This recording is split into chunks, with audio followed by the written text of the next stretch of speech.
126 et 127 ka tafsir al-Qur'ana de sura 5 yawma yajma'u Allahu nyande Allah moɓindiro ar-rusula nelaɓen fa yaqulu o dala mada ujibtum kon ɗum nde jabana ɗon onon nelaɓe mba on yettini qalu ɓe inna la ilma lana Allah gandal alaname innaka noon Allah anta allamul ghuyubi kawne anduɗo ko wirni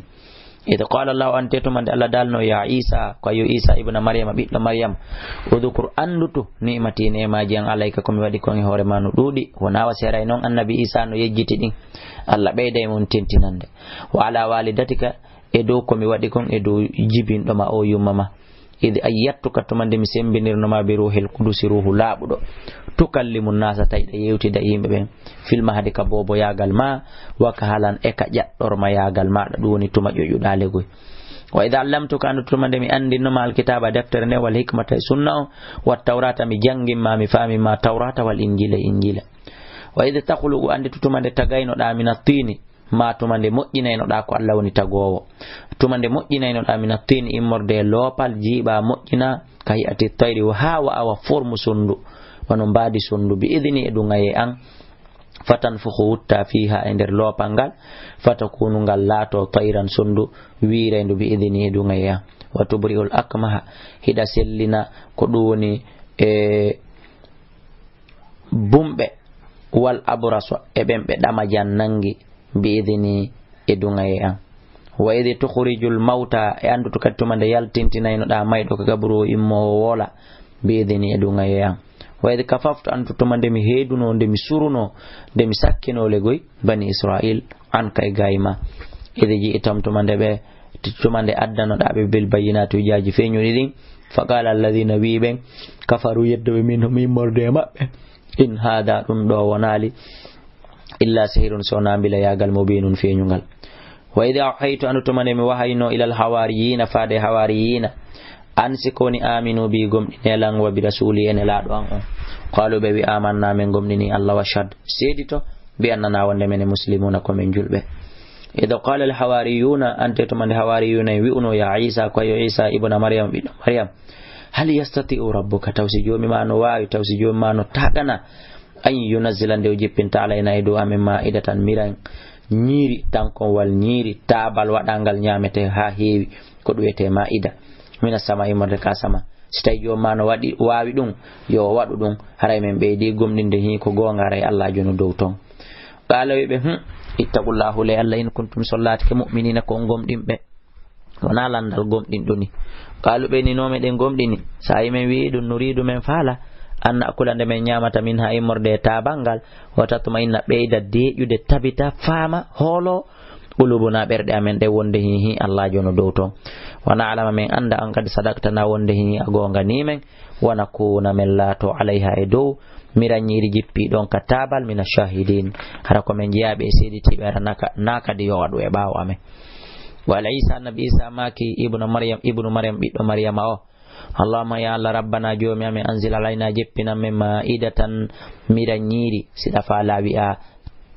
tabal ñiiri mina sama immorde ka sama takunu lana ngal latano men idan idire li awwalina fi additiɓe amen wa akhirina e sakkitiɓe amen fo wa ayatan e mande min ka immorde kama warzuguna arsikame wanta khairu razigina kawani moƴƴo arsikowo annabi isa comportorno ɗo o waɗuno ɗo mañirji andi sa falama yo Allah waɗane ko waɗanali goto a waɗanay kadi Allah ko goto kadi waɗanali ma a wado a waɗanay Allah mañerji ɗuɗuɗi waɗno mufe manji hewɗi e nder waɗugol du'a on ɗo si Allah o jippini tanko wangal harayi e qissa mum on no yaaji on nodday ka numéro téléphone ji ɗi mi jonni 631 60 53 09 jo'o enen kadi sen comportori non nde hiɗen du'o nde hiɗen toro Allah piiji ɗi tawata ɗuɗali heɓuɓe sifa muɗum ma awa do haysi heɓiki heɓuɓe sifa mum kono ka musidal men heɓaki e hawnaki se rewi ngol lawol annabi isa rewi ɗon enen kadi Allah okkora en qala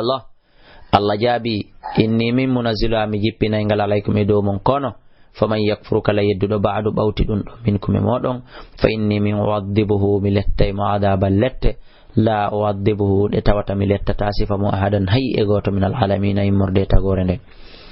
wa idh qala Allah ante tumande an la daluno ya Isa ko yo Isa bin Maryam biddo Maryam a anta ene ko an qultawi ani linnasi yimɓe ɓen ittakhiduni jogitelan wa ummiya min e yumma an ilahayni reweteɓe ɗiɗo min dunillahi ko wori Allah conɗon Allah landiɗo annabi Isa